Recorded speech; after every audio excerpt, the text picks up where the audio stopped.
Hey, this is Ahman Green, the Green Bay Packers all-time leader in rushing. And Bill, the Packer fan and Packer owner, Nick, they run a website for Packer news and updates, and I know Packer news hasn't been so great lately because we got some players that are not Packers anymore that you loved at one time, but you might hate a little bit right now. Two great running backs. We have a competent offensive line. He's saying that he felt in November and December that they didn't want him back. Get a little safety in that position. Either we go. There's no reason to believe we can't return, but. And they already came out. There's a couple guys that came out and said that Rodgers is telling solution of it, and don't let them go for anything under than one. And you know what, Packer fans? The Bears still suck. So go Pack Go, and good luck to Bill and Nick, their website and their Packer news. Talk to you later. It's a lot easier to come in and skip doing mop-up duty, but he threw the ball all. He kind of looked like Aaron Rodgers the way he was throwing the ball sidearm and just flicking the wrist, and the ball was just jumping out of his hands. Agreed. Hey everybody, this is Gerhard de Beer, former Green Bay Packer offensive lineman, and you're watching Frozen Tundra Network with Bill the Packer fan and Packer owner Nick. What's up, everybody? Welcome to Frozen Tundra Network. What's up? Go Pack Go. Tomorrow night, rivalry weekend. We got the Packers versus the Vikings. Both teams need this win to keep their playoff hopes alive. So let's go ahead and talk about it first. Let's actually get into the wonderful game where the Panthers played the Packers. It really felt like our offense won the game and our defense did everything in their power to lose the game. What did you guys see out there? Exactly that. Yeah, pretty much exactly what you said. The zone bullshit keeps showing its nose. You know what I mean? One wide receiver is always open. Same old news every single week. You know what I mean? Got a hole in the middle of the defense that's just huge. You can run in it. You can pass in it. I mean, our offense carried that. The offense, thank God, can put up 30 points, man. I mean, honestly, let's say this. I didn't see it at the beginning of the season, but our offense has come around where they can actually carry the team and actually I feel like we can compete with somebody. You know, if it gets into a shootout, we can go because, I mean, our defense ain't going to be there for us. As long as Barry's still our coordinator, we're going to have problems with it the rest of the season. I really like what I see from Jordan Love. Especially, look, at the beginning of the season, there was a lot of crucial moments where he had chances to win games and it wasn't working out through bad passes, interceptions, desperation shots. I really like how he's putting himself in a much better place at the end of games. For example, the Giants game, he scored that touchdown. It was a great throw. I believe it was to Malik Heath, right, after Heath had dropped the touchdown. And then he got us down to kick that field goal at the end, and I was like, cool. So that's all you can really ask of him. You have to rely on your defense at some point. Even if they're terrible, you still have to sit back and ask your defense to do one thing each game, right? So I really like what Jordan Love is doing at the end of the games now in the second half of the season. I think he's poised. I think he's confident, and I think he's moving the ball with precision. I think the only what's called technique Aaron Rodgers now, bro. I mean, pulling up all these offensive points, and our defense is giving it right back. You know what I mean? I know how you feel. And by the way, can we, since we got a little, you know what I mean, since we can contact Ahman Green, hopefully, you know what I mean? Can he come back and play for A.J. Dillon? The guy, A.J. Dillon, he goes on a 2-game stunt where we think he's back. We think he's that guy again, and then he's just garbage. He doesn't know the hole. He can't read anything. Offensive line blocked perfectly for him. He runs the other way into a bunch of defensive linemen. Like, what's going on? I mean, I don't think A.J. Dillon's coming back next season. You know what I mean? I honestly wouldn't be surprised if neither of them end up back next season. I wouldn't mind having Jones back. But Jones has proven. He was like 10 yards a carry last game. I mean, it was sick. When he's healthy, he's still one of the top backs in the league. It's just, I wonder how much they're going to be able to talk him into taking a hometown discount. I think he will. He took one. He took one on this last contract. I think he'll take one on this. I mean, that's what I'm kind of. How much of a discount? That's what I'm going to say is how much are they going to ask him to knock off And is that going to be too much of a chunk? Honestly, I don't think he needs to take a pay cut. I think what we pay him is right where he belongs. Yeah, if you think about it, running backs really fell off this year. Like, it wasn't the year to pay any running back. It's more of draft and develop type of thing, or trade for a running back that's a FA, that's going to be an FA, or or get an FA running back. It wasn't the market to even pay for a running back this year. You know what I mean? So, we can use that somewhat to our advantage with the Aaron Jones deal. Is be like, hey, running backs are not getting paid anything right now. Unless you're in the top 5 or top 7, whatever it is, those are the ones getting paid. The rest are just any team can just go draft and develop them. So maybe we can use that to our advantage. AJ Dillon's gone. I don't see it. Well, this is his last year anyway. His contract's up this year anyway. So Yeah, I was for bringing AJ back during that skid there where he was doing good. But like you said, he's gone back to being the shell of who he was. It's like the aggression again. He's zapped out of him, and he's lost in his head somewhere. Yeah. So just for context, AJ Dillon is going to be an unrestricted free agent after this season. Aaron Jones still has one more year on his contract next year, so we don't have to make any decisions with Aaron Jones. We can see what happens next year. And I think that Aaron Jones should be afforded next year, and Green Bay should be afforded the opportunity to see what he does next year because he was injured a lot this year. AJ Dillon, it just isn't his cap number pretty big next year? No, I believe it was like $11 million. Oh, okay. I thought it was way higher than that for some reason. No, it's let's see, it's 11.1 million next year. Okay, yeah, then definitely keep him.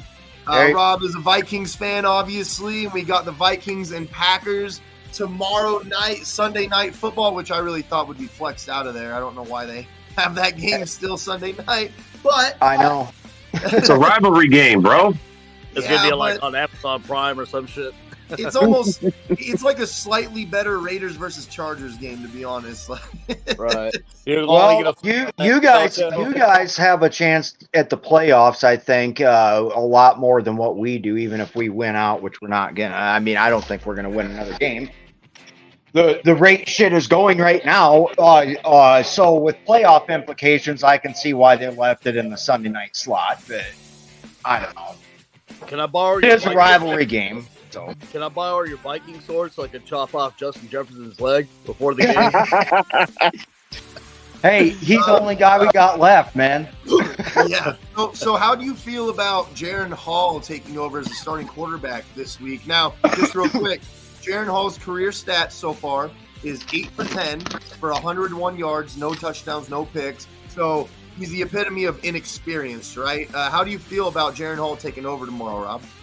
Well, I think it's the only move that they really could have made.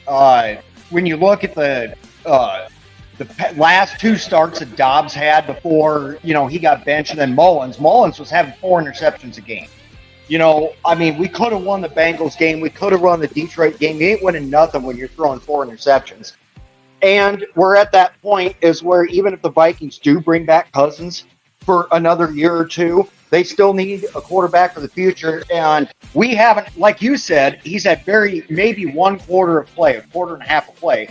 We have to know what we have.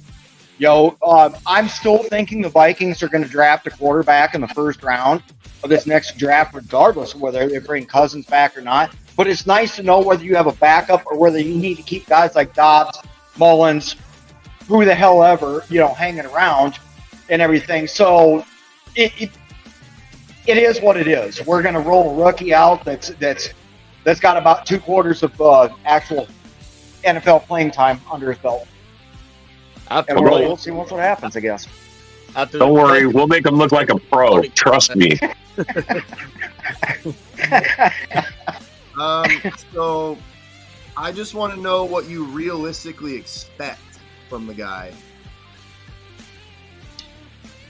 Somewhere around 220, a touchdown, a pick, maybe a fumble. Our O-line is really We are getting Brian O'Neill back. I don't know if you guys saw that. Our right tackle, starting right tackle, we're getting him back.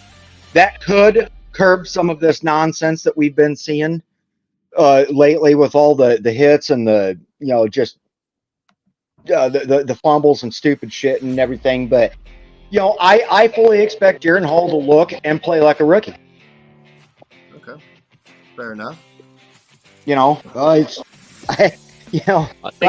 don't know anything more about him. I do know the one time that he faced Jordan Love in college, BYU won, but Jordan Love had like twice the stat line of what Hall did in that game. Somebody can look that up. Yeah, it was from like 2019 or some shit. Hall threw more touchdowns, but he only threw like 164 yards. I think Jordan Love threw like 320-something yards, a touchdown and a pick, but BYU ended up coming out with a win in that game. Right. It's definitely going to be a tougher game plan for us because, Mullins is basically a pocket quarterback. And now Jaron Hall can, basically we've struggled against players that have, quarterbacks that have mobility. So, I got my special jersey ready, though. 140, huh? Yeah. In the back of it says Jordan Addison, 140. Oh, okay. For those that are watching, that's how many miles per hour he drove in his fancy car. So look, we haven't had any Vikings fans this year, or maybe not many at least, because we've had Sullivan and guys like that. But we haven't had Rob, I don't think, this year yet, unless it was really, really early in the year. What do you think about – I want to know what you think about Jordan Love before we start going around the panel for Packers talk again. What do you think about Jordan Love this year so far, and what do you expect Jordan Love to do? Because the Vikings have obviously performed as a great defense in, the last 10 games now? Minus the last two. The last two, they kind of fell off a little bit, but we've had... Overall, they've definitely elevated their play. At one point here a couple weeks ago, they worked their way up to number 5. Back to your question about Jordan Love, I thought he was really streaky to start the year. After we beat you all in Lambeau, it feels like to me he got it. Something clicked in him, and he started playing really good football. Now, am I going to put him on and say that he's going to be the next continuation like the way that Rodgers was from Favre? No, we ain't there yet. But, I mean, he's played solid football. He's made plays. He hasn't turned the ball over. He's a playmaker. He's definitely not a game manager. I mean, he's getting the balls in the hands of guys that, unless you're a Packers fan or you follow the NFC North, guys you've probably never heard of. I think he's elevated his play tremendously in the past 6 weeks or 7, thereabouts, and he's playing good football. And I think he can win you games. I think it would be good if you guys tried to do some more in terms of getting him some weapons, I guess. And I'm sure you guys are fans of like your rookie Reed and Dobbs, and I don't know what you guys think about Watson. I'm not super impressed with him, but let's say you got 2 tight ends that are kind of streaky and they can make plays, but they also go whip it quite a bit. Let's say you guys drafted a big tight end, like an Iowa tight end type, like your Hawkinson, Laporta types, George Kittle type, and you guys got a real good number 1 wide receiver that's really reliable, maybe in free agency. That might actually elevate Love's game even more. Yeah, and that's just me watching the games on TV when I have them on, when the Vikings aren't playing, and just what I've observed.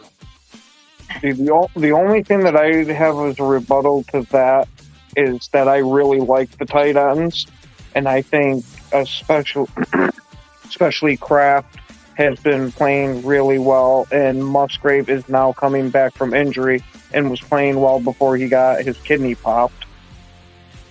But I really like where our tight ends are heading, and I think we're heading more towards a tight end heavy type of passing scheme. Well, look, he's got Jordan Love, in my opinion, has just been great. He's tied for 3rd in passing touchdowns this year. Tied for 3rd. He has a rookie two rookie tight ends in Musgrave and Kraft, whichever one has been starting every week because, of what happened, lacerated kidney, et cetera, et cetera. He's got Jaden Reed as his top receiver this year, who is a rookie. He's got Christian Watson, who, when he's on the field, does produce, but he's been streaky and he's been injured all year. He's got Romeo Doubs, who I don't know what's wrong with Doubs half the time, and then half the time I'm like, man, this guy is good. He's been streaky. Both second-year players between Watson and Doubs. We got Malik Heath, guy that just came out of nowhere. Nobody even knows who that guy is unless you're really a Packers fan. Dontavian Wicks, again, another guy that just nobody knows who these guys are unless you're a Packers fan, really. Yeah, but he's hurt too. He's beat up too, though. Yeah, but we got nothing but second-year wide receivers and rookie wide receivers and rookie tight ends. It's actually pretty crazy what he's done with what he has, in my opinion. Compared to what Favre and Rodgers had, I mean, those guys had studs for wide receivers. Yeah, most quarterbacks, even if you take off, even the best starting quarterbacks, if you take off half their team, half their offense, they're struggling like crazy. Yeah, and then you got to look at the running back situation where Aaron Jones has been hurt all year. A.J. Dillon has also been hurt, but he's also not a number one running back when he has been the number one running back. I truly believe, this is just an example because we're playing the Vikings and we have a Vikings fan on with us. If Jordan Love was the quarterback for the Vikings this year, I think you guys would be better than 7-8 right now. Because you guys have so many ridiculous amount of tools, great players to throw the ball to. You got two running backs, even though Alexander Madison might not end up being a good running back after all of this. But Ty Chandler's done really great lately. TJ Hawkinson, damn, you guys got all sorts of guys to throw the ball to. Yeah, we would have. And that's just the difference, Nick, between the fact that Jordan Love is a starting quarterback in the NFL and the guys that we have right now are not. I said at the beginning of the year, I said, really, if any of our teams, except probably the Bears, lose their starting quarterback, the team's probably going to be in a world of shit and you're really going to be hurting. We had a comment earlier. There's a Cruz Mora wanting to know if he should start Jordan Love or Baker Mayfield. Oh, here we go. In championship. I don't have either of them. I'm playing two different championships in two different leagues. But as banged up as Minnesota's defense is, especially with losing DJ Wanham for the rest of the year with a torn Achilles or torn quad, and the secondary being banged up, we're missing our cornerback one. We've got three different safeties. The injury report, I don't know if you posted them already, Nick, but it's massive. The Vikings are beating the fuck up. And they just elevated Anthony Barr, our old friend. Anthony Barr is back. My best guess is they try to have him just rush the passer and replace DJ Wanham best he can situationally. I think Love is going to have time to throw the ball unless Flores really zero blitzes on every play, which he might. You just never know. But I wouldn't be afraid to put Jordan Love against Minnesota's defense. So a few things to take into account when it comes to this situation. Baker Mayfield has been damn near perfect the last few weeks. Something's got to give, right? Eventually the guy's going to come crashing back down to earth. I think this will be against the Saints in a big game, Not only that, Aaron Jones is healthy and is going to play. For me, that's a huge factor for Jordan Love because now you can't just key on Jordan Love and what he's trying to do with the ball all game. You really have to key on Aaron Jones first. I think that opens everything up.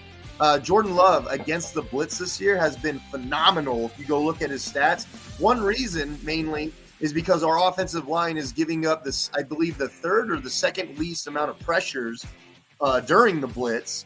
So, if you take that into account, is Jordan Love really getting pressured blitz, someone in his face? Not really, because his offensive line is really good at preventing that. So with all of these things put together, and because Jaron Hall is starting this week, I think Green Bay might. It's a good possibility that Green Bay will have short field advantages, during the game. You might get a few turnovers, but it's also Joe Barry is also our DC, so we might have a more offensive game.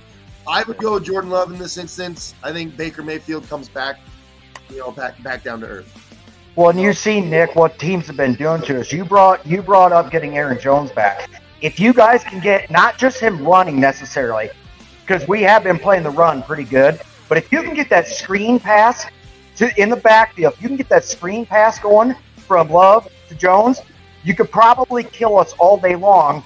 Not in big, like, chunk plays or anything, but just have 7-8 minute drives that take a lot of time off the clock, keep our defense on the field, get our defense gassed, and you're getting 5-6 yards a fucking play, just matriculating the ball down the field like the old Kansas City ball coach used to say. That's how people have been beating our defense lately. Every time people are trying to go for chunk plays, get really super vertical and everything, Flores has been tuning them up like a cheap fiddle. Now you start hitting these screen passes, you go for just moving the chains. With Jones back, Jones is a move the chains kind of guy and everything. And you guys start putting enough drives together. Maybe it's not going to be the super high scoring game. Maybe somebody wins 21-17 or some shit like that. But if you can put those long drives together and you utilize the running backs or Jones, namely in the screen passing game, that's how you're going to beat us. Yeah, I mean, it depends on the health of Jones too. I mean, Jones typically does well against the Vikings. Fully healthy right now. He's 100%. They said to go. He's good to go, and Joe Barry. He doesn't even have an injury designation right now. Yeah, if he's going good, and we got Matt LaFleur, giving him those opportunities. We see him give him those opportunities in the beginning and take away snap down second and third quarter to give him something back at fourth quarter. That can't work in this game, especially in a game where both teams are trying to make the playoffs. I fully expect Matt LaFleur to pound the ball to Aaron Jones. Just keep on feeding him. Not give him this. Not give him 5 touches in the beginning of the game, and then he disappears for God knows how long. And he did it again. In the Carolina game, he did it again. Aaron Jones, the way we look at Aaron Jones is our best offensive player, out there. Even when he's injured, he's still a threat. So something that I think, actually, you know what? Go ahead and finish up, Isaac. I'll say my thought. I was going to say, too, I think we bring him back, too, because every time you look, when Aaron Jones is on the field, our offense kicks into 6th gear with him because we can do so much with him. We can either hand the ball off to him or he goes off in the flat and catches the ball. Or, he runs like a wide receiver, too. We can line him up as a wide receiver. He's a Swiss Army knife in our offense, and he's our best offensive player. So I think that's why we bring him back. And that's why, we don't offer anything to AJ Dillon. We probably draft somebody. We're gonna go with Rob and Ken to bounce off of this, wherever it is that you guys want to go with it. But something I've definitely noticed about Green Bay over the years, well, Aaron Jones specifically, especially against the Vikings, they've liked to blitz for many years. Even in the Zimmer days, they really loved to blitz, right? Especially against Green Bay, it seems like that's their downfall. If you guys do blitz a lot against us, Aaron Jones, I've noticed, instead of AJ Dillon, they give one way. They give one open hole for him to run through because he's a big bowling ball, right? Aaron Jones is a one-cut back. They give him 2 options. They give him 2 lanes. It's outside or inside, and he makes his decision where he wants to go every time. His one cut is so quick that if you blitz hardcore and you come off the outside, he hits the hole immediately. He does not go outside. That's where he gashes you. So I actually hope that the Vikings blitz a lot. I think it's in our favor because of someone like Aaron Jones. Go ahead, Rob. You had something to say off of that. Well, no, you're absolutely right. I mean, that's the counter to the blitz. I mean, if you can punch someone through when they're coming in, I mean, you blow past the first line of defense and you're into the second line already. So, I mean, it's a good way to get chunk yards on running, and that's how you keep an aggressive defense from rushing your quarterback so much. We got to get the play action. We got to get the play action working, man. I mean, you get that going, and I think we could take on any defense. Well, one guy we got to really be careful with is Danielle Hunter. Danielle Hunter's having himself a season. He's one sack behind T.J. Watt. You know what I mean? There's always one guy, though, man. There's always one guy that you got to watch out for. I thought that guy would have issues because, the neck and all that type of thing. He's came back strong. He's balling. He's having a great season. I mean, if he gets 2 sacks a game, basically, for this game and against Detroit, I mean, he's over 20 sacks. Yeah, that's awesome. Yeah, that's You know, awesome. What you were talking about specifically, I think the key, Nick, is you have to be able to disguise your formations when you're doing an RPO.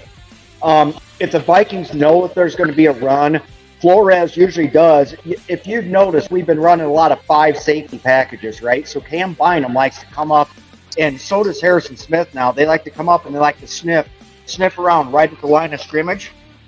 If there's a mobile quarterback or, you know, a really good running back, a guy that's fast hitting the edge, kind of like your Aaron Jones would be, they're going to have that guy dedicated to spy that guy, right? And yes, he's going to get his yardage, but they're going to limit it and try to, you know, keep it to like a 4 or 5 yard gain instead of, you know, letting the guy get a first down. What has really been fucking Minnesota is if they get it wrong on the read, and mind you, we have a rookie undrafted linebacker named Ivan Pace Jr. that's wearing the green dot, and he's been performing outstanding this year in terms of a rookie.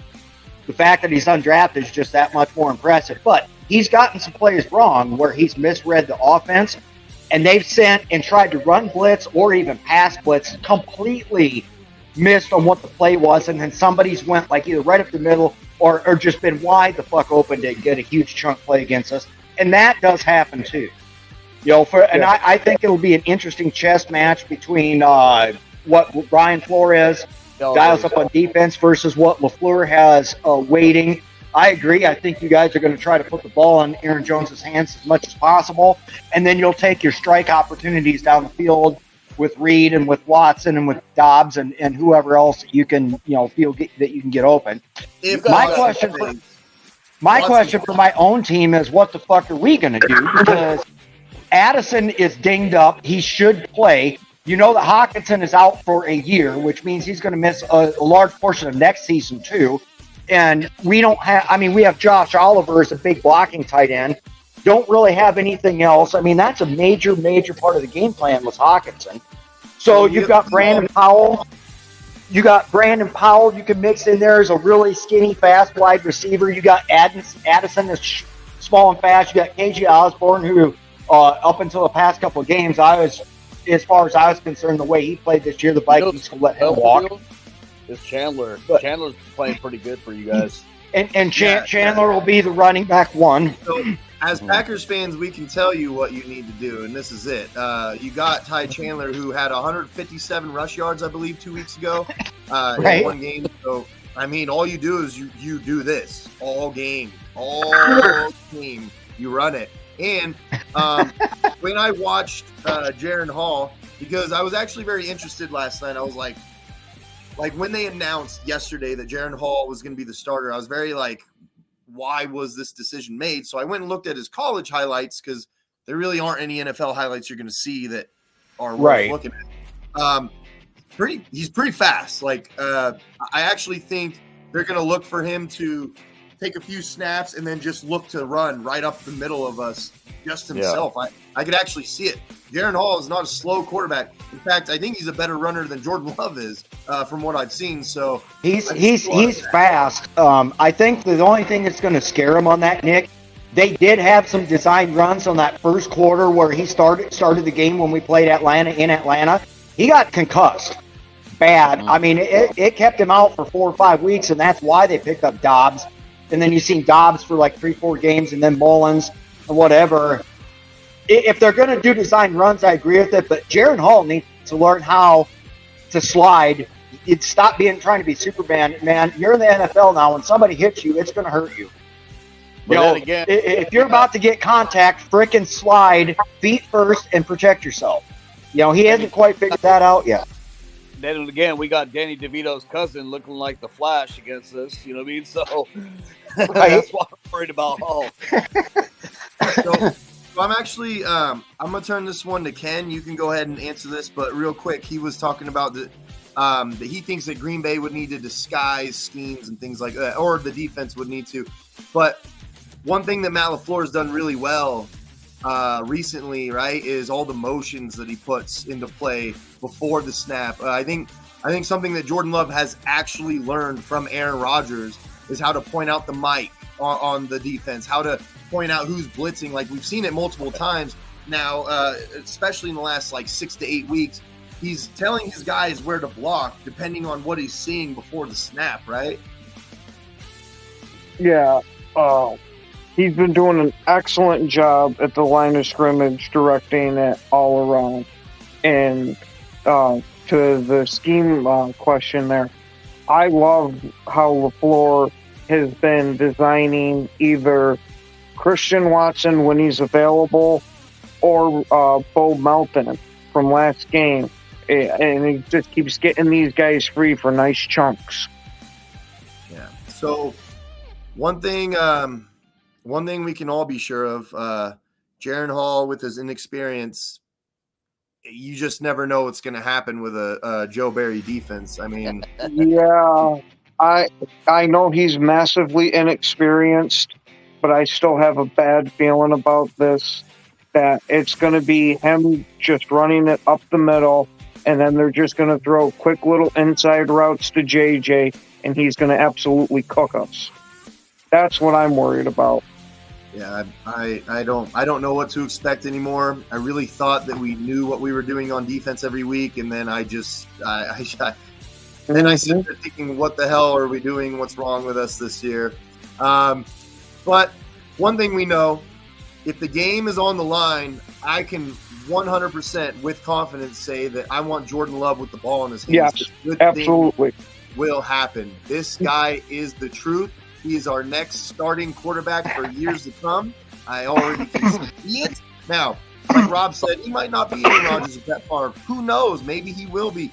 But I know that we got a starting quarterback for years to come. Yep. I don't know if he's quite Hall of Fame, and we're not going to know this early, but he definitely seems like he's going to carry the franchise for a little bit. He's in the Hall. bro. I mean, if you compare him to, if you compare numbers and compare what quality players he's got compared to what, I mean, bro, he's hanging with Favre and Rodgers numbers without any of the fucking extras that those guys had. I mean, and to top it all off, he's got a shitty ass DC who keeps putting the pressure back on him. I mean, last week we had a 16-point lead going into the fourth quarter, and somehow Joe Barry gave it back to him, and we was like in a shootout for a fucking field goal at the end of the game. I mean, what the fuck? I'm sorry, man. I look at it like this, and I'm going to say, I'm going to apply this to all teams, not just Jordan Love and the Packers, not just whoever we end up with the Vikings. This year was a weird year because there's only two really good teams in this league right now that I would consider to be really good. You know, the Ravens, the 49ers. Everybody else overachieves, and then they shit the bed. They're not consistent. They're streaky. I think the competition level and the toughness of games has been way freaking down this year. I mean, we've won some games that we definitely should not have with backup quarterbacks, and then we've lost games that we should have won it. You know, it's just, and I'd like to see about 3 to 4 seasons out of. You guys do have Love on a new contract, right? Yeah, he's been there for like 2 more years. Yeah, I'd like to revisit this discussion in, let's say, about 3 years, because that's fair, right? It's not fair to judge him at all right now, right? Outside of talking shit, back and forth as rivals and everything, we talk our shit. But let's be honest, it's not fair to judge him until he gets at least 2 to 3 years of a chance under his belt as the starter of the team, right? Yeah. You know, we can't pass any kind of judgment or talk intelligently after one season at quarterback, anyways. You know, that's. I think I like what I've seen out of him, and the biggest positive to me about Jordan Love is he has shown improvement. After, like I said, about week 6, he has shown improvement every single week. He takes care of the ball. He does make plays. It's a team sport, so you can't pin the losses on a quarterback. I think it's dumb as fuck when people try to, what's his win-loss record? It's a team game. I'm not one of those guys that does, quarterback stats, win and losses as a quarterback stat. That's a team stat to me. Everything that I see says that I think you guys have a good, serviceable, and probably more than serviceable, a good quarterback that can captain your team for the next however many years. for us, it's not even really about like we're not trying to anoint him at this stage because it's so early. We're just saying that he is our guy for right now, for at least more years. Like, he's proven that he can do this year. So if we get pieces around him that are now competing at a high level with him, then good things can happen. Now, year 3, let's say that all of a sudden he's doing worse than he did his first starting year. Then yeah, we're probably going to start looking at it like, you know what, maybe we made the wrong decision. Who knows what's going to happen? If he keeps improving off of this year, I can see some great things happening. Now, this comment right here, one thing I'll say about that, there is a degree of me that disagrees with what was said right here, because Jair Alexander, when he's been in this year, we have not been that good. Eric Stokes has been the opposite of good. Every he's on the field, dude, he got torched last game against Carolina. He has not been good. When Valentine and Ballantyne have been on the field together, good things have happened. So I'm not going to – Justin Jefferson's going to do great no matter who he's going up against. I don't care what cornerback you have. You could have the whole 11 defenders on him at once. He's going to catch the ball. It doesn't matter. But I do not think that this is as big of a loss not having Jaron Stokes as this comment is making it out to be, because Valentine and Ballantyne, in my opinion, have actually been better than the other duo that we expected to have. Well, I think what we're going to do is, we're going to form a circle around Justin Jefferson, our defensive type runs. And no matter where he goes, there's a circle around him. And like I said earlier to that person commenting, look up Minnesota's injury list. You're going to shit. I mean, that thing's as long as my wife's Christmas shopping list, and she dropped $2,000 on shit. I mean, wow. We are a hurting, beat up team right now. Yes, we have Justin Jefferson. We got a rookie throw, and we might have Addison and KJ Osborne available. Otherwise, that's going to. There might be guys on the field. They've elevated guys on the practice squad. There could be guys that nobody's ever heard of, unless you're a Vikings fan, out there playing on the field for the Vikings too. I mean, this team is down a lot of people on the defense too. So, and one thing you did say about the competition this year, things like that. One thing I do want to point out is a stat that I saw a few days ago. Amidst all the craziness that the NFC North has gone through, and all of the shifting of players and the shifting of the difference in balances and everything, the Lions won the division this year, right? It's a weird year. The NFC North, as a collective division, has the best record in the NFC of all divisions in the NFC. I saw that. Yeah. That is pretty crazy. It is pretty crazy, really. Yeah. All teams improved during the season.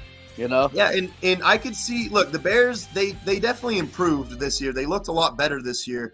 They're still not that good, in my opinion. The Vikings, I can't believe they won as many games as they did with everything that happened to them. The Packers looked better than everybody thought they would look, and the Lions obviously are a really good team. In that 3-year window that you're talking about for Jordan Love, in this 3-year window, I could see all 4 teams having a case for competing eventually. Like, it's hard to look that way. Starting looking really good with all the young talent and all the teams. And, the talents everybody accumulated, it's going to really look good going forth in the North. It's going to go back to the black and blue days where we're facing each other and you don't know which the outcome's going to be. Every team's going to compete, and it's going to be tough games, tough sledding. Coming up for the North. But I want to bring up something that Lions try to jab Viking fans at is, prayers for TJ Hawkinson. But I think, he's a main key component to that Vikings offense. Lions like to poke fun of it because, they got Sam Laporta. Sam Laporta is really looking good for him. He can block, he can catch, he can do all the little things. And then, Vikings did pay a little bit more than what TJ Hawkinson should have, where his salary should have been, but he does everything for them except, the blocking wise, that would be Oliver that does the blocking for them. But if you look at TJ Hawkinson, he's a main component to that Vikings offense. He brings a whole new dynamic. So I don't think, Viking fans feel bad for having TJ Hawkinson on the team.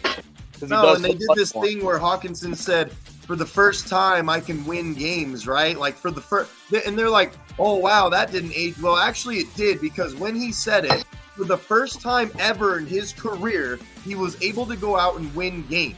That was true. So I don't know what they're trying to say. Like, they're trying to shit on him for saying that. Dude, he won 14 games in less than 2 years with the Vikings. He won 11 his entire career with the Lions. That's how bad it was. So I don't know what the fuck they're talking about when it comes to that. I think that they're just really stupid. And to be honest, let's go ahead. Let's bring up another reason why Lions fans are just stupid. Look at this shit. The Lions are the kings of the North. Fine, you guys won the North. You don't know how to act like it, because then you go, Chicago now has the longest streak without a conference title. You do realize that the Lions have never won a conference title, right? Ever. No, not a conference. Never. No. Never. Not since they had the merger. Money, so they're fucking excited. You gotta let them have their fucking excitement. You know what I mean? I mean, let's get real. I am letting them have their excitement. I didn't like all I They've did never was won it before, so they're overzealous. So they're taking a little bit too far. But fucking dude, if it was one of us won it in fucking 10 or how long they did, we'd be the same fucking way, bro. You gotta admit that. Seriously. I gotta be honest. They had this held in so long. I don't think I'd be making mistakes like that. Like, they're trying to cram it down our throats because it's the first time they ever can. But they're doing it wrong. They're just doing it wrong. Right. You would think they would know better after all these years of taking the abuse. Definition of winning it, don't know how to act. You know what I mean? It's the main definition of dude, that. they've never won it the first time in fucking 30 years, dude. Of course they don't know how to act, dude. I mean, fucking for real. Like, most of the fan base has never seen them win anything. Yeah. So winning the division is the first time they've seen something ever in their entire football career. And you think about it, all the Lions fans are like old and decrepit. Yeah, all the real OGs. Yep. Dude, they're spinning in circles in their wheelchairs right now, celebrating. Yeah, right. Got fake prosthetic legs. So, Rob, we all came up with one way that we were going to beat the Vikings this week, and this was the one way that we're going to do it. Okay.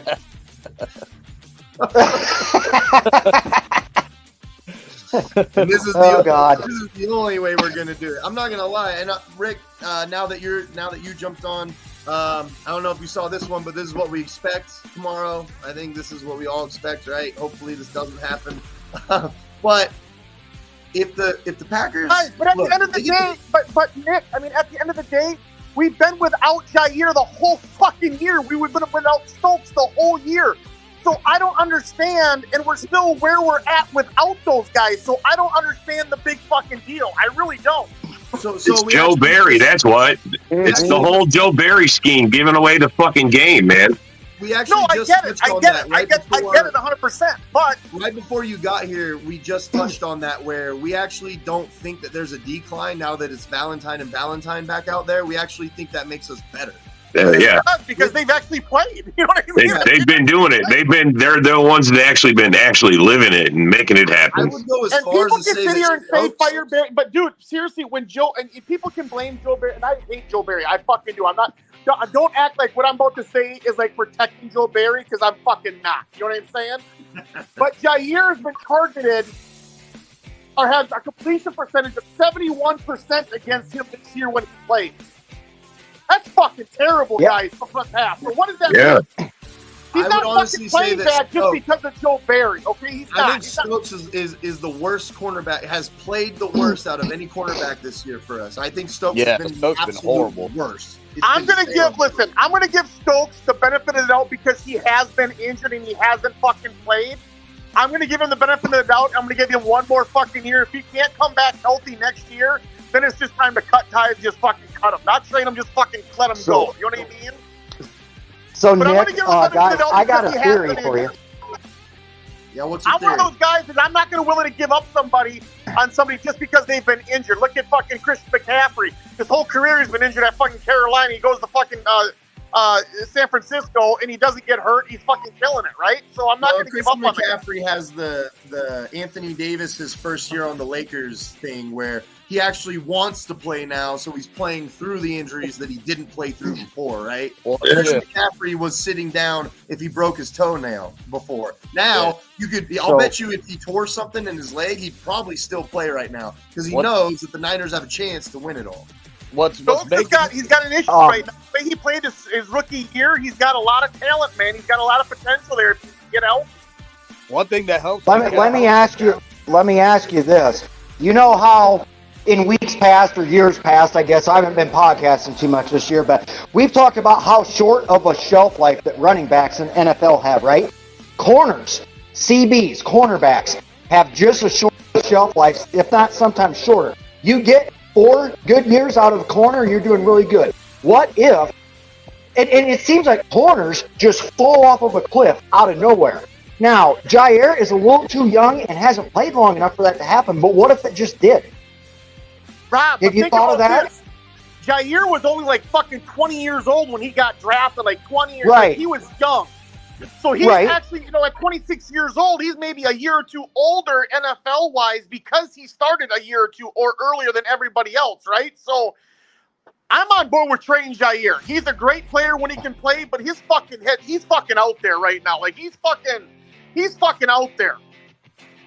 He's and doing right now, his status is high shit. because he's young and he's under contract for the next 3 years. His value is still quite high.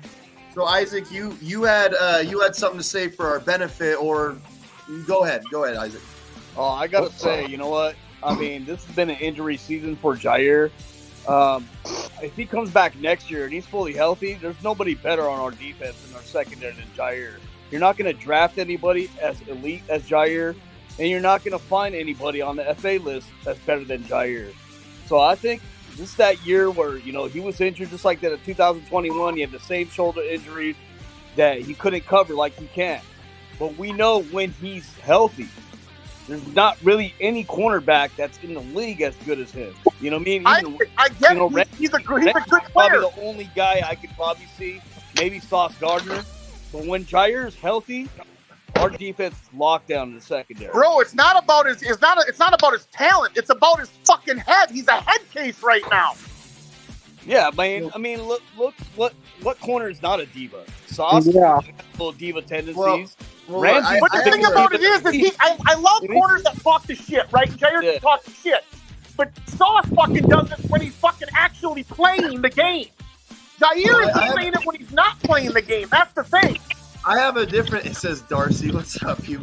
I have a different theory than Rob. My theory would be that Jair Alexander. It kind of ties into what Rick was saying. That Jair Alexander is having a head case moment where, all of a sudden, Rick Barry gets fired at the end of this season. Next year, Jair Alexander is no longer suspended. He's no longer hurt. All of a sudden, he's on his game again. I could really see that being the case, especially after I just saw Campbell say what he said, and it was clearly directed at Joe Barry. I think that it's not just Jair Alexander. I think the whole defense is kind of coming together going, dude, fuck this guy. I don't know why I'm busting my ass for this guy. I think Jair Alexander, all of a sudden next year, it's going to be water under the bridge. He's going to be great, not injured anymore. I really think it has a lot to do with Barry. And Alexander and guys, you know when I talk about trading Jair, I don't hate the guy. I don't. You know what I mean? I'm just kind of seeing. I'm in the same spot I was with Rodgers 3 years ago. 4 years ago, before he won the MVP, after we drafted Love. A couple years after that, I wanted him gone after his Love's third year. Well, he did get gone, but after his first year MVP, I wanted him gone. I'm right there with Jair. I fucking see something that's escalating into something that fucking is Roger-esque. You know what I'm saying? I just see something at an incline with him. The way his attitude is and just like what's transpiring. Well, I kind of see something going on there. That's a threat, though, with him. What if we trade him and all of a sudden he has an all-pro season? Then we look like jackasses. You know what I mean? For doing it. And then I hear Ed Donatel's available. I mean, remember how many Packer fans cried when Russell Douglas got traded? Like there was pages and pages of crying. And then if Jair goes off next season, you can see every single Packer page that you're going to be on. Be like, why did we trade Jair? He's all pro. But yeah, there's a difference. It all depends on what we get back for him, though. If we get good value back for him, then so be it. There's a difference. And I with know, that and Isaac, I know that you say we're not going to find nobody on the free agent list. We're not, because he's been playing for the last 6 fucking years. Of course, we're not going to find. He's developed. He's already fucking there. No, but you're not going to find a guy. With that chance to get a first-round pick for him, and we draft Kool-Aid McKinstry. I think Kool-Aid is a fucking great corner. I think he can come into the league at a very fucking high level right away. We got Mr. Tom Novins on the show. He's a Lions fan. His team just took the title from Rob's team this year, and now his fans are acting like animals, going crazy. What's up, Tom? And go ahead and give us what you were trying to shell out just now. Got a little kneecap on his lip. I'm with Rick. It all comes down. First of all, it comes down to what you can get for him, right? Like if you pick up the phone, you make a few calls. If there's no trade market there, or teams if no one's giving you at least a 1, it's not even a conversation you're keeping it. So Right. I think the first question is, what can you get for him? But if you can get a 1 and a 3, I think that's hard to kind of turn down. And I was going to say, with the Rasul Douglas thing, it's a little bit different, because with Rasul, what you got back in exchange, you weren't able to cash in straight away. So at the time, it was like, we get a low draft pick down the road sometime, but we're playing right now. I wasn't comparing the two players, because obviously there's a different stratosphere that Jair's on than Russell Douglas is on. I was just saying the Packer fans, they cried hard. No, I hear you. But by the time games rolled around, whatever you traded Jair for in terms of draft picks, you would have then drafted those players. So it wouldn't be Jair for a future unknown pick. It'd be Jair for Kay Walker or whatever the case may be. Or there was a really interesting trade scenario that was brought up a few weeks ago on this show. What if we gave up Jair Alexander to the Jets, who Aaron Rodgers wants to recruit all of his buddies back over to the Jets, right? And they give us their first-round draft pick in that instance. Nick, now I like where your fucking head's going, Nick. I like it. You know me, buddy. You know where I'm going with this. But talk to me, buddy. Oh, that was an interesting scenario.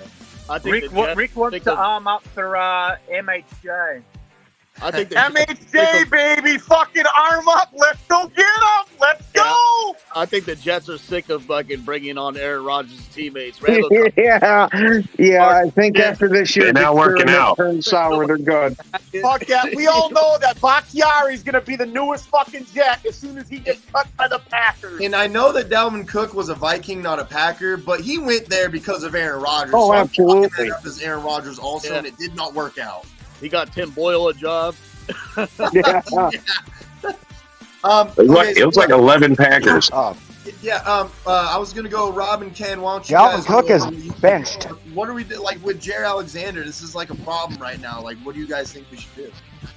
With Alexander, well, how much? At the corner space? position, Go ahead. Sorry. Yeah. Oh, you're good. It's hard to coordinate sometimes. But anyway, Alexander at the cornerback position, especially being a number 1 star type of cornerback, I kind of expect him to be very full of himself and full of the team. So I'm not too much against when he boasts about us.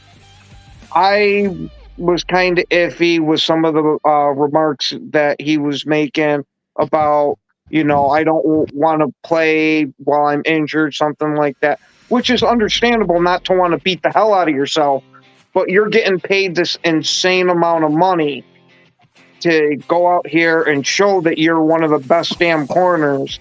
And even if you hate Barry, my thing would have been, whenever they put a microphone in your face, say how much Barry sucks and put it that way, instead of saying, all right, I'm just not getting on the field with this moron. Yeah. Rob, go ahead and tell us what you think.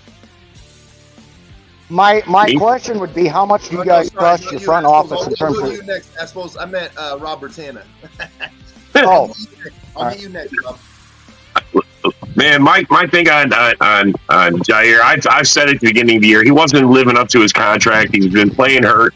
I think now the whole thing with Joe Barry and all these other players coming out, I think you're right, Nick. I think it's a revolt on the inside. I think he's lost the locker room on the defensive side. And, you know, Jair was mouthing off a lot. But like Isaac said, I mean, we can't get nobody to replace him. There's nobody that we could draft that's going to instantly go in there and take over.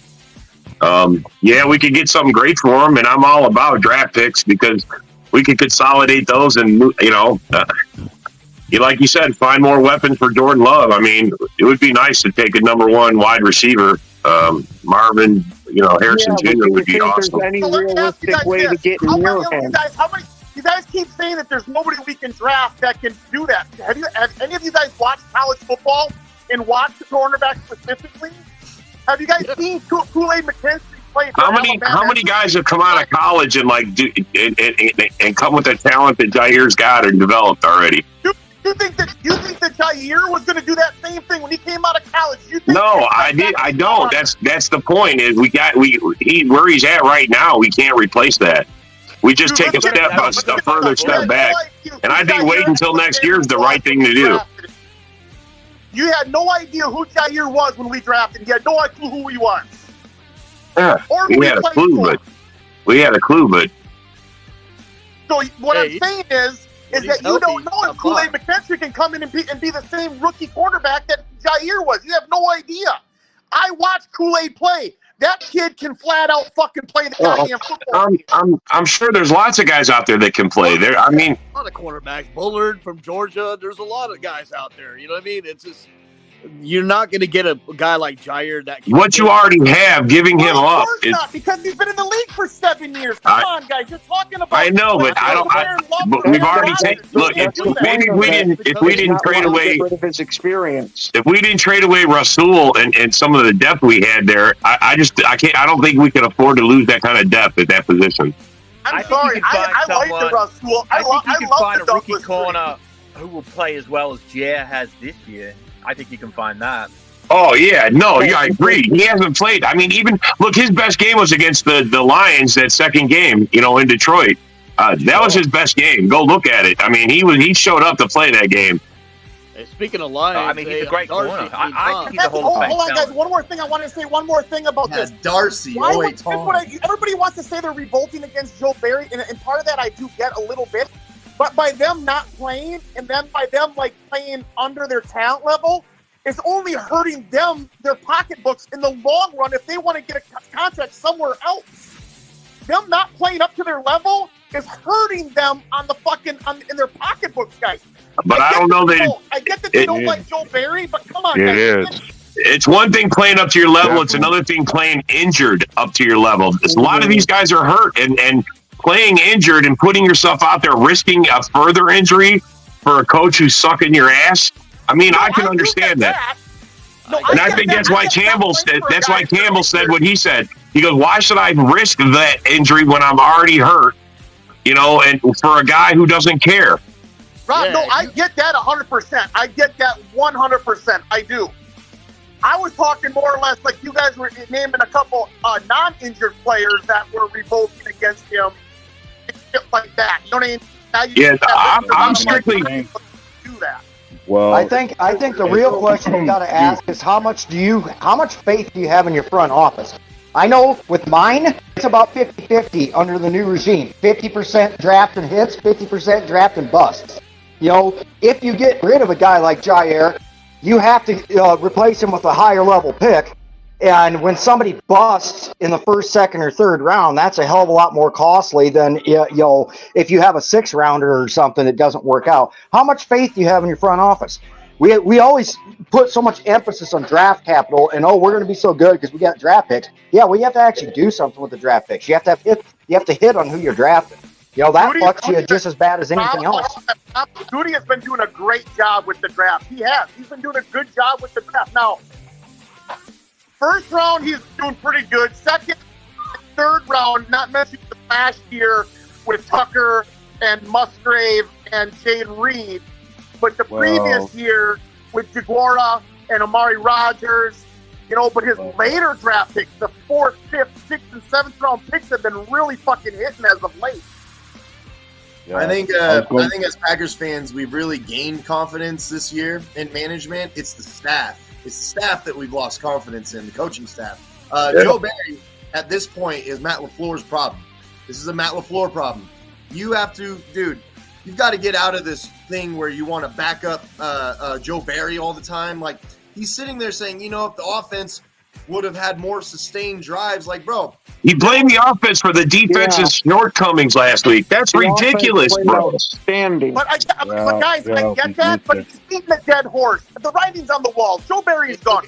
There's no sense of going into every single press conference and beating the fucker down. There's no reason for that. He's a professional. You're not going to go into a press conference and say, hey, fuck him. That's fine, he's but gone you it should for just say, year, you know what? I'm not commenting on that right now. We're going to... Yeah. Instead of saying the offense is the reason why the defense is... I mean, he blamed the offense, bro. Yeah, well, there was a time where he said, now wasn't the time for me to think about firing Joe Barry, because the thing is, if you let him go now, who do you have in mind to replace him? Like, you got to find a good time and place to replace certain people. You can't just do it off rip. You're right. There's probably nobody on staff that can take that spot right now. I'll draw. Has there ever been a time in the middle of a season where it was a good idea to change the code? Dude, ever. I'll use my daughter's unicorn stickers with X's and O's and Sharpie, and I'll do a better job than that idiot, okay? I don't give a shit who gets put in there. It fucking ain't right, man. But at the end of the day, this is my theory on that, right? This is my theory on this. When you're in the middle of at the end of 4 games left, at the end of and you're in a playoff run, right? How do you make that change when you're still in the playoff hunt? Fucking destroys everything. Not that Joe Barry's doing a great job, but you fucking put that kind of turmoil with a new coach coming in and trying to figure out a new philosophy with the play. I just don't think that's a good idea. I agree Hey, with Rick. I got a question. I agree with Rick. I think there's obviously no clear person that can come in and be like a hold the job for a couple of games. Like, I think Barry is good as gone, but I think Jerry Gray. They If we had Jerry Gray still on the team, we would have fired Barry and can't fucking put Gray as our defensive coordinator. Jerry Gray is a. Well, what about Matt LaFleur stepping up as the leader of this team and saying, "Let me do the right thing and get rid of this guy"? Yeah, it's not going to matter. We can't bring no one else in here. But I mean, literally, bro, it looks like he's throwing the game away last week. And I'm not saying he did, but we had a nice lead, and somehow it got knocked away at the last minute, and we're fighting to win this game, to get down the field for a field. It's stupid. I got a question, Rick. How many guys that are core players on the defense do you have everybody under contract?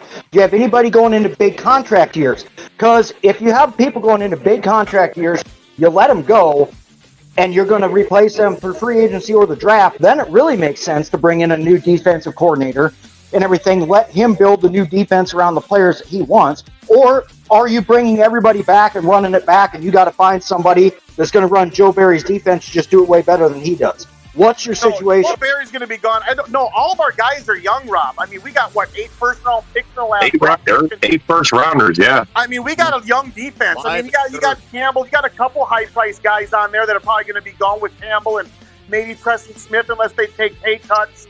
Jair is a big contract guy, but everybody else on that roster is fucking young and under a rookie contract or very, very young draft picks. So I believe any defensive coordinator that you bring in there is just going to flat out do a better job than fucking Joe Barry. I mean, he needs to be gone. I wanted him gone after last year, but. Well, you can't have Flores. If there's one other guy, well, Rick, I was beginning to wonder, wasn't Kenny Clark under a big contract? Like he's basically the oldest one on the D line. He's got a big contract, but he's still really good. Kenny Clark is still good. Yeah, we gotta get him another contract at least before we talk about letting him go. Paid. Yeah. And we're gonna take some more fucking cap hits next year. If we get rid of Campbell's probably gonna be a cap hit. And if we do trade Jair Alexander, I doubt it'll happen, but if we do, that's gonna be a big cap hit. You know what I mean? So but it's a win for the Packers because with not that many big salary cap guys all being rookies and not being able to sign contract extensions yet, you're able to take those cap hits right now because Why? You got first year and second year guys playing, right? And you don't have to sign those guys yet. So really, you know, it's a win. It's kind of a win for the Packers if you have a chance now to take those cap hits in that last 2 years, this year and next year. And so far we don't. And there's not one receiver we have who's not playing outside of a rookie contract right now, which is good. I got an interesting one for you guys. Daniil Hunter is going to be commanding a hell of a contract. He's in a contract year. I don't think Minnesota is actually going to pay him. I think somebody's going to outbid us. What do you guys think? Would you guys want to pursue Daniil Hunter for your team, or what do you think like the Bears or Lions would do? I'm on board with the kid staying young. Yeah, I wouldn't want would him. keep that too. And you know what, Rob? Now that you say that, I would even question you about where you stand with the QB situation. Would you want the Vikings to extend Kurt, or would you prefer a different face at QB right now? Well, this all comes down to this. I don't have faith in Kwesi drafting in the first 3 rounds. Yeah, that'd be awesome. I think we're going to draft a quarterback of the future, but I think at this point in time, you have to sign Kirk Cousins for at least 1 or 2 more years. I mean, and everybody that was a Kirk Cousins hater, and yes, he frustrates our fan base very badly in big games when he chokes, okay? He does. But compared to what we've seen after losing him, I don't think there's anybody that, I mean, if we had Kirk Cousins healthy right now, we'd be a 10-win team. Yeah, but Rob, with Kirk Cousins, are you guys defensively and even offensively competitive enough to win the Super Bowl? I like this. The Super Bowl, now we're getting the cart way in front of the horse, Rick. I'm just talking about trying. Really, though. But are you willing to pay Kirk Cousins just to be a fucking 1 or 2 out of the playoffs kind of a team? Or do you want to build something with a younger fucking quarterback and to sit for a year or 2 behind, say, fucking Darren Hall or fucking Mullins? Who gives a shit? All I'm saying is you got to cut the cord and save that money sometime. That's not really the style of this ownership and this coaching staff. Whoa, what the hell? Big echo. It's not really the style what they're doing to go ahead and just do a complete rebuild or a tank like this. You know, I think all Vikings fans would agree that if I'd rather have a 10-win team that got knocked out of the playoffs than be sitting here at 7 and 8 like we are right now, sucking ass. Okay, so from what I read with Russell Wilson, is that either I don't want him. Hold on, no, just hold on. Let me finish. From what I understand, is that the Denver Broncos are on the hook for $37 million regardless in cap hit next year. Right. And whoever Russ signs for, right? Whoever Russ signs for can sign him for the league minimum, and then the Denver Broncos are on the hook for the rest of the $37 million. You guys can You guys can let Kirk Cousins walk, sign him for the league minimum, and pay him a couple $1 million, save $28 to $35 million a year by not signing Kirk Cousins, and still have a veteran quarterback, still have a lot of money in order to pay JJ, and still draft a fucking young quarterback and go behind fucking Russ Wilson.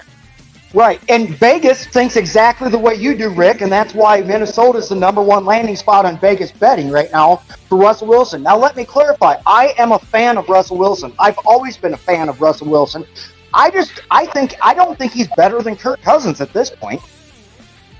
You know, I mean, money-wise, it makes all the sense in the world. Everything that you stated for all those perspectives makes sense, but I don't know that we're gonna win with Russell either. You don't think that Kirk Cousins can come into that on that team and win 10 games for you? You don't think he's good enough to do that? You mean Russell Wilson? Yeah, you don't think Wilson can come in there and win 10 games? You don't think he can do that? I think Wilson probably could win between 9 and 11 somehow.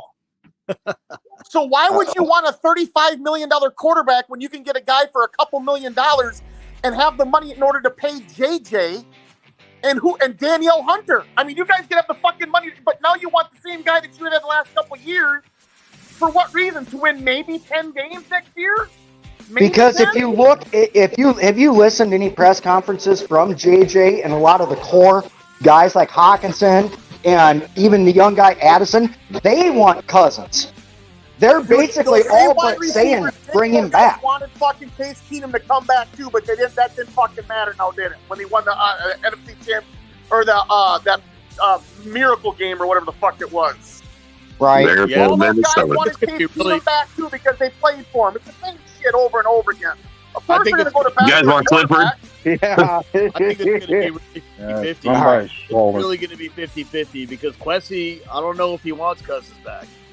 You know what I mean? Yeah, At some from point, what you got I to had- cut the cord, right? I think you got to cut the cord at some point. Yeah. The Packers did. Yeah, Yeah. I mean, if you're stuck in the mud, like, look, Cousins is a good quarterback. Let's just go out and say that. Cousins is a really good quarterback. But when it comes, like you said, Rob, when it comes to those prime games, the games that he really has to show up to put you guys over the hump, he just hasn't done it. You know, Russell he puts is up a winner. numbers. He's a Super Bowl winner, man. He's a Super Bowl winner. He's a fucking Yeah. winner in the playoffs. He reminds me of Tony Romo. You know, puts up those really good numbers, but when it comes to these games that you need to really fight it out and put the team on your back, Cousins hasn't done that.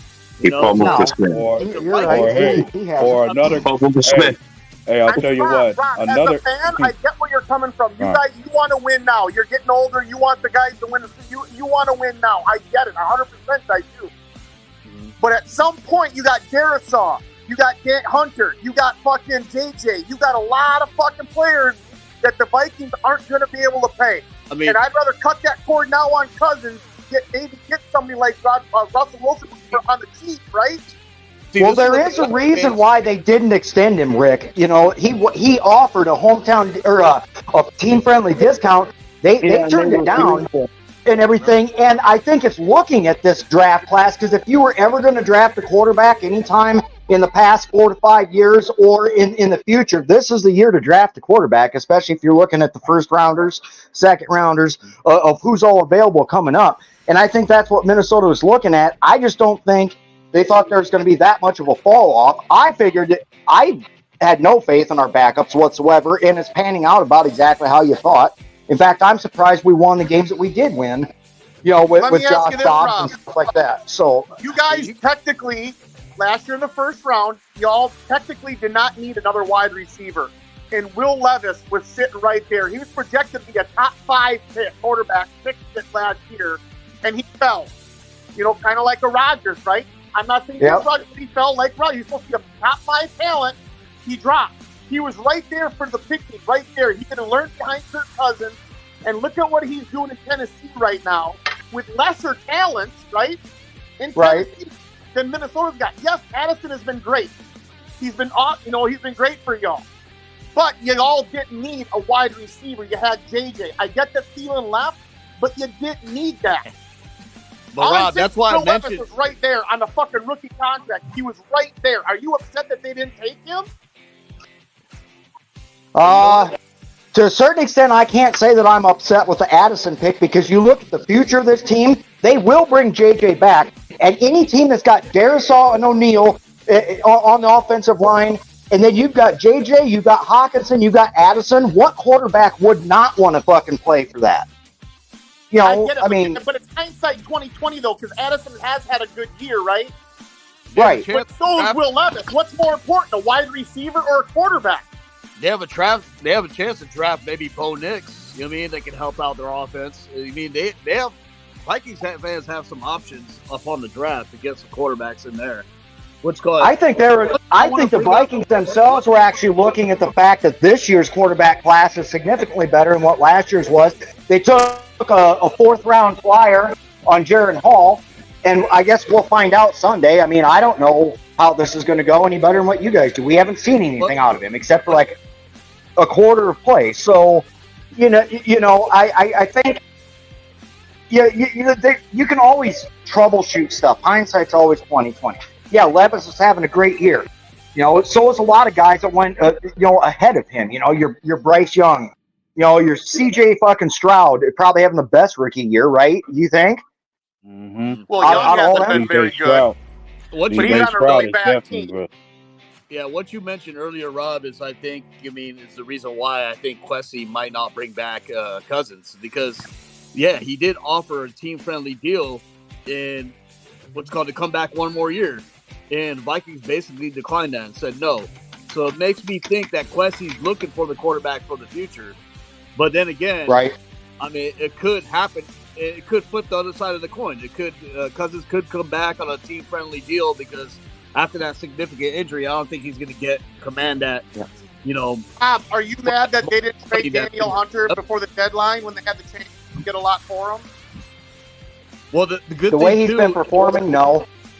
The good thing is too is Justin. He's going to get even more money after this year. The way he performed. I mean, Yeah, fuck, the good thing he's about the he's Vikings- almost leading the league and everything. The good Go thing ahead, about Isaac. the cap situation is they don't have to pay Justin Jefferson that big contract in 2024. You know what I mean? They don't have to pay him the minimum, and then it hits after. So they have money to spend as well. So, yeah, but so here's what we're JJ's going gonna to do. want Isaac, but JJ's going to want that money this offseason. He's not going to play underneath that 5th-year option. There's no fucking Here's what we're gonna do. Here's what we're gonna do. We've reached the end. We're gonna do our score predictions for tomorrow night, Sunday night football, Packers versus Vikings. I'm gonna go around the horn. We're gonna do our score predictions, and then we're gonna get out of here and get ready for tomorrow's game. And tonight, the Cowboys do play against the Lions, so I'll be watching that. Let's start with Rick. Go ahead and tell us what your score prediction is. Packers versus Vikings Sunday night football. I don't know, man. I think the Packers will probably come to play. The Vikings are fucking banged up. Let's get real. They're banged up. And Joe Barry is coaching for another job somewhere else. So I figure we'll probably win like 28-20. 28-20. Damn, took my score prediction. It'll be just enough to piss me off, Nick, when we drop in the fucking draft again. That's what it's going to do. Yep, exactly. All right, cool. Well, A-Dub, why don't you tell us what your score prediction is? Thinking we're going to have another type one where it's probably going to be about 27-24. And I'm picking Green Bay on this. Okay. All right. What about you, Rob Haspels? Well, this is a hard one because I don't know what I have for a quarterback. But that being what it is, I think you all probably take it 21-17. All right. And then Isaac, what you got? 59-3 Packers. Nah, I'm just kidding. I'm just messing around. 24-21. I think Green Bay pulls us out. You know, we've been really good to playing division opponents after a loss. I mean, we kind of bounce back and give them the loss back, just like we did to the Lions. So I think Green Bay comes out to play this time. And just like Rob mentioned, all the injuries that's going on with his team. You know what I mean? Even though we're a banged-up team as well, it's going to be an interesting contest. That's why I think it's going to be really close. So I'll say 24-21 Packers. All right. And I'm going to go with just simple logic here. I bet money on the Packers -1. So they're going to win 28-27 just to screw up my parlay. Hey, Nick, we fucked up. Remember last time when we bet on the Lions, we both said we were going to lose, and we won against the Lions? We should have done the opposite again. I know. So, look, everybody, thank you, everybody that watched. Thank you, everybody that was on. We'll see what happens in the game. Tomorrow, we'll be back on Monday and then Saturday. If you guys want to jump on, go ahead and jump on with us Monday night. Everybody have a wonderful weekend. Have a wonderful holiday. Have a wonderful New Year's, etc., etc., etc. Go Pack, go. And everybody, go Pack, go, baby. Have a good one, guys.